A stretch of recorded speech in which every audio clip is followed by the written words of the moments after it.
माता पिता की सेवा और उनकी आज्ञा पालन जैसा धर्म कोई नहीं है।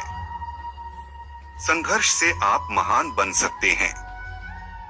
आगे बढ़ना है तो संघर्ष जरूरी है। किसी व्यक्ति से ज्यादा मोह रखना भी दुख का कारण बन सकता है। जैसा राजा का आचरण होता है, ठीक वैसा ही प्रजा भी आचरण करती है। सहयोग करने वाले और सबसे मिलकर रहने वाले की सदैव जीत होती है। अगर आप किसी के सेवा के लिए अपना बल लगाते हैं तो वह बल अमर है। जो लोग गलत रास्ते पर चलते हैं उन्हें कभी भी सच्चा ज्ञान नहीं प्राप्त होता है। किसी के लिए घृणा का भाव अपने मन में रखने से आप खुद मैले हो जाते हो। दुख और विपदा जीवन के दो ऐसे मेहमान हैं जो बिना निमंत्रण के ही आते हैं। असत्य के समान पातक पुंज नहीं है।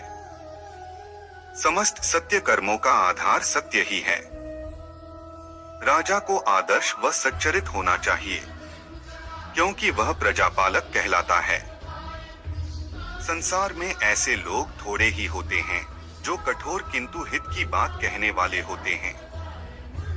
क्रोध ही व्यक्ति के समस्त सद्गुणों का नाश करता है। इसलिए क्रोध का त्याग करो। अगर आपके अंदर उत्साह होगा तो आप असंभव काम को भी संभव बना सकते हैं। नीच की नम्रता अत्यंत दुखदायी है। अंकुश, धनुष, सांप और बिल्ली झुककर वार करते हैं। अच्छे स्वभाव वाले लोग अपने घर के सोने गहनों और मित्र में कोई फर्क नहीं समझते हैं। आप साहसी या कायर, गुणवान है या दोष से भरे हुए, यह आपका चरित्र से दिख जाता है। संतोष नंदनवन है तथा शांति कामधेनु है। इस पर विचार करो और शांति के लिए श्रम करो। जो व्यक्ति वीर और बलवान होते हैं वे जलहीन बादलों के समान खाली गर्जना नहीं करते हैं। पराये धन का अपहरण, पर स्त्री के साथ संसर्ग, सुहृदों पर अतिशंका, ये तीनों दोष विनाशकारी है। संत दूसरों को दुख से बचाने के लिए कष्ट सहते रहते हैं।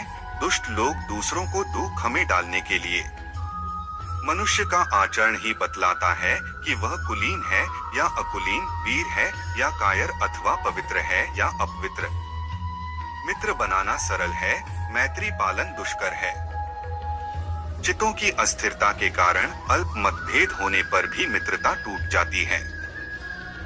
पिता की सेवा करना जैसा कल्याणकारी है वैसा उत्तम साधन न सत्य है, न दान सम्मान है और न प्रचुर दक्षिणा वाले ही है। जो व्यक्ति अपने पक्ष को छोड़कर दूसरों के पक्ष में मिल जाता है, फिर उस पक्ष के नष्ट होने पर वह खुद ही नष्ट हो जाता है। तुम्हें गर्व, अहंकार और कुटिलता का परित्याग करना चाहिए। तुम्हें दूसरों की आलोचना की कभी चिंता नहीं करनी चाहिए।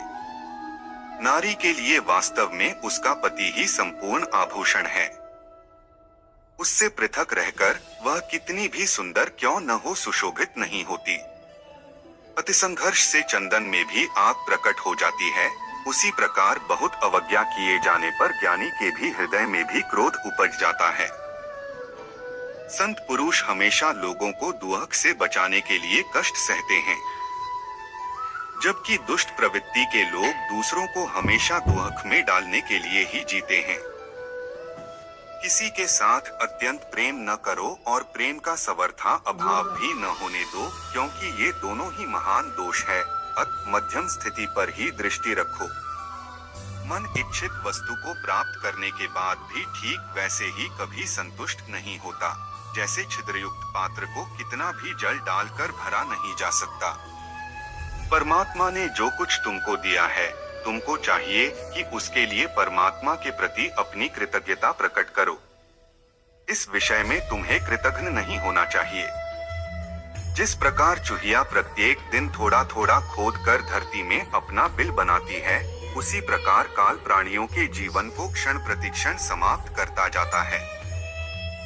महत्वाकांक्षा से युक्त मन सदैव रिक्त रहता है। इसीलिए वह ठीक उसी प्रकार कहीं भी शांति प्राप्त नहीं करता, जैसे अपने समूह से बिछुड़कर हिरण अशांत होता है। किसी भी मनुष्य की इच्छा शक्ति अगर उसके साथ हो तो वह कोई भी काम बड़े आसानी से कर सकता है। इच्छा शक्ति और दृढ़ संकल्प मनुष्य को रंग से राजा बना देती है। विवाह योग्य स्त्रियां प्रत्येक देश में मिल सकती हैं। मित्र परिजन भी प्रत्येक देश में प्राप्त हो सकते हैं, किंतु मुझे कोई ऐसा देश दिखाई नहीं पड़ता जहां सहोदर भाई मिल सकते हैं।